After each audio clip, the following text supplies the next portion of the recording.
क्या नाम लिखा हुआ है?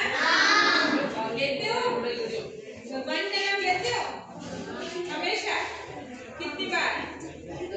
10 बार। ये क्या लिखा हुआ है? मुंह। ये क्या है? नर्स है? नल। ये नीचे क्या लिखा हुआ है? यहाँ क्या लिखा हुआ है? ये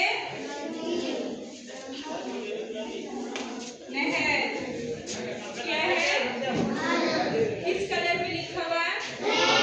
रेड कलर में। ये किसका चिन्ह है? माइनस में